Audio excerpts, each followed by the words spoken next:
இறந்து போன பையனோட அப்பா அந்த சாத்தானோட கதையை நம்ப மாட்டாரு. ஊர் மக்களும் இத நம்பலதான். இருந்தாலும் எல்லாரும் வீட்டு கதவை சாத்திட்டாங்க.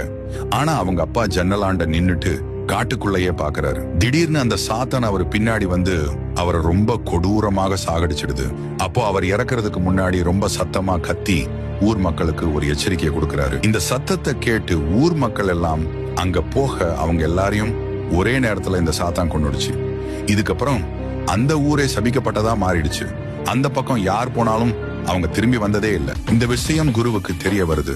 அப்பதான்